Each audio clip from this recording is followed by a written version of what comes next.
Hi students, welcome back. Today we are going to take a new chapter from our literature reader. The name of the chapter is Time Machine. Learning objectives. To imagine a new world and what the inhabitants of this new world would be like. To appreciate the attraction for traveler, adventure, and exploration. To enjoy and understand science fiction. Now, let's see more about the story. The name of the story is Time Machine, written by H.G. Wells. H.G. Wells was born in 1866 and died in 1946. He was an English novelist, journalist, and historian best known for science fiction novels. Examples of such books is The Time Machine and The Invisible Man.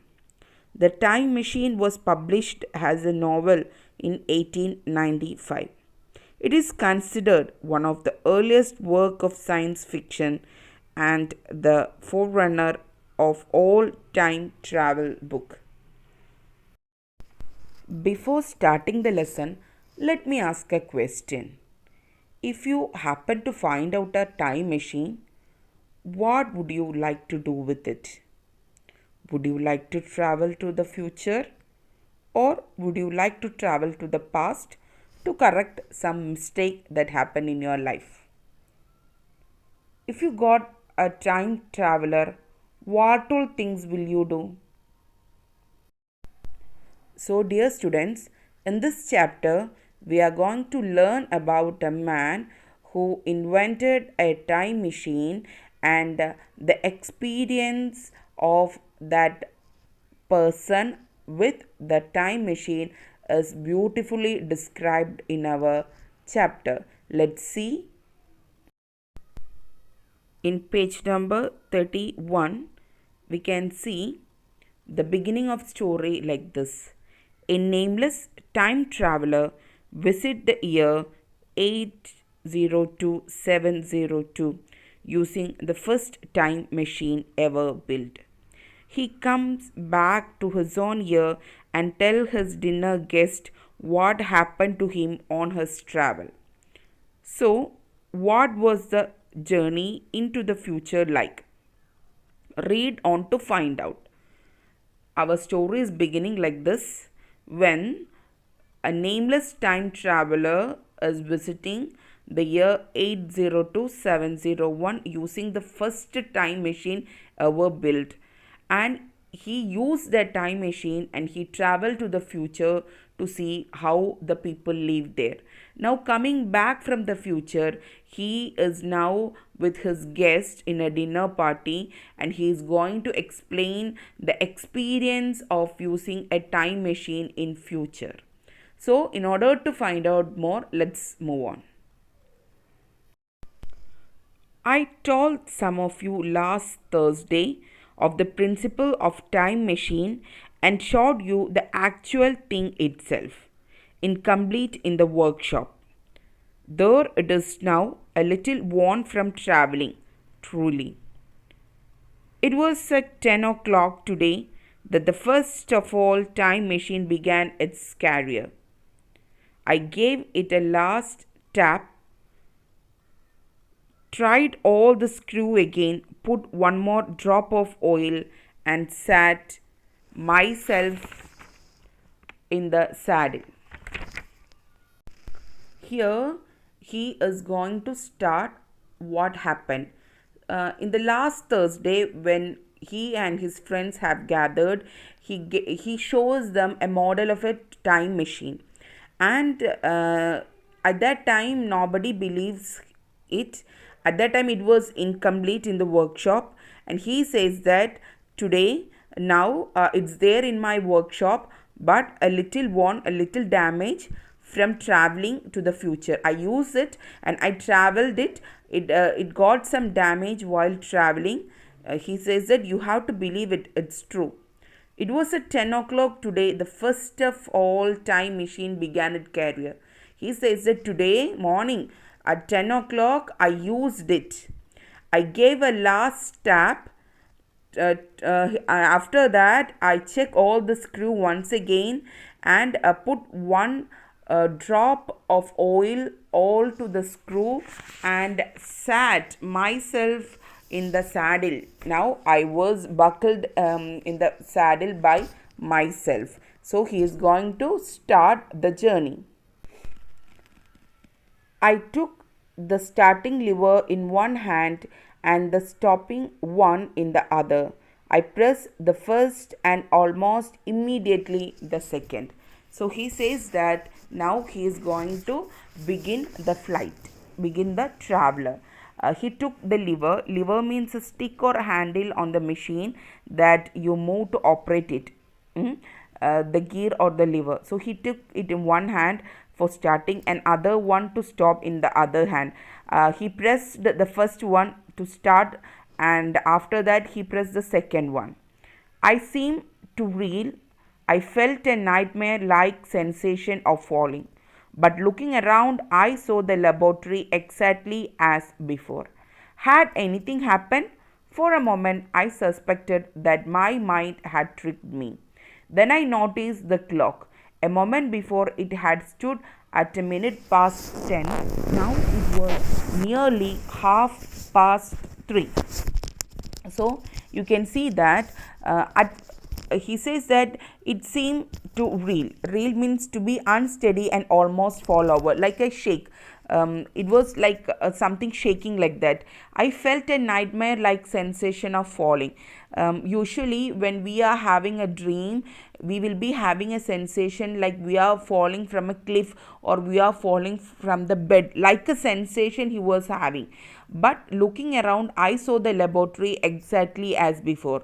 When he checked around, his laboratory was there, it was still like that. He thought that nothing have happened. For a moment, I suspected that my mind had tricked me. So he thought that his machine got something wrong. His mind have tricked him. Then I noted the clock. After that, he checked the clock. A moment before starting that, he pressed the start button. Then immediately he pressed the stop button. So at that time he feel a sensation like he was falling down, but when he checked the clock he was able to find out that at the time when he was starting it was after 10 o'clock, but now it was nearly it's a half past 3. That means 3:30. The time is 3:30. When he started the machine the time was 10 past 1. Now the time is half past 3. That means 3:30 is the time. That means he have traveled 5 hours in a single click. So he understand that it is okay. I drew a breath, gripped the starting lever with both hands and pushed the lever as far as I could. The laboratory grew faint and hazy, then fainter and ever fainter. It became night, then day again, night again, day again, faster and faster still.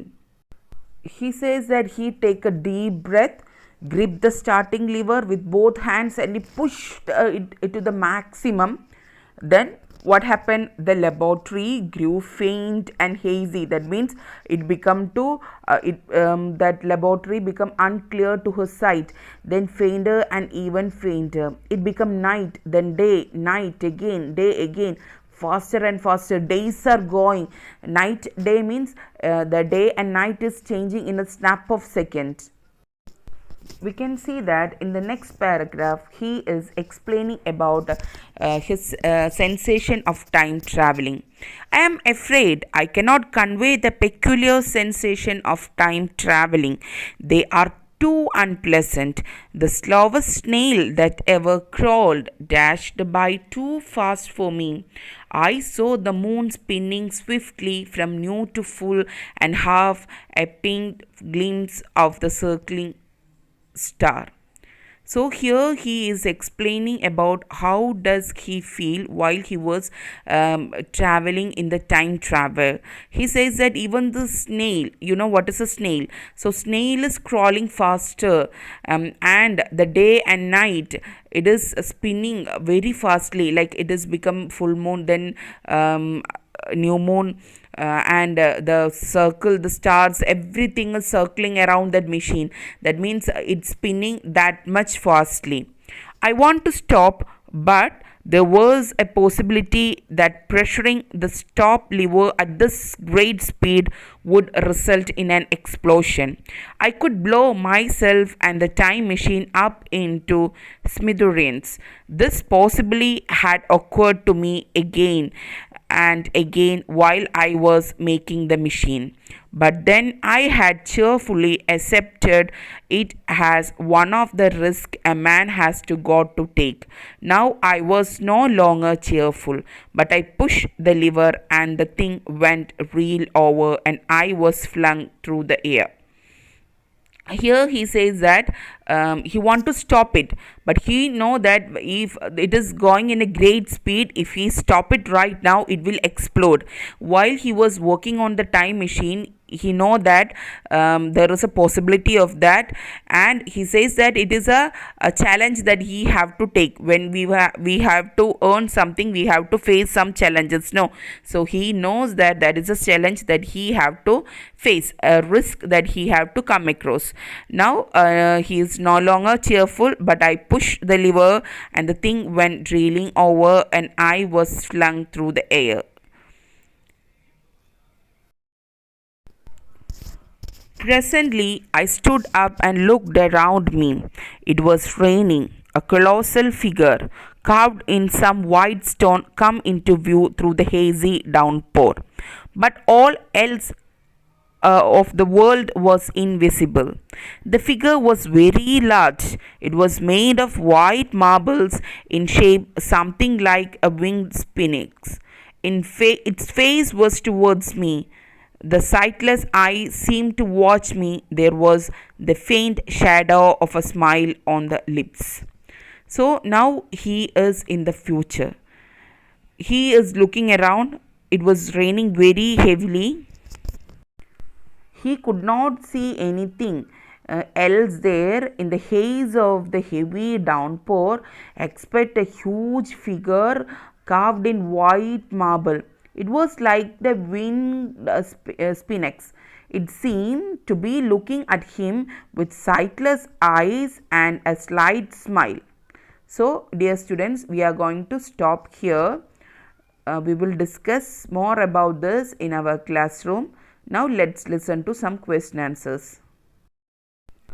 Dear student, try to find answer for this question. We will discuss the answer of this question in our classroom. Just try to mark it in your textbook itself. Hope you all have understand today's. Thank you, students. Have a nice day.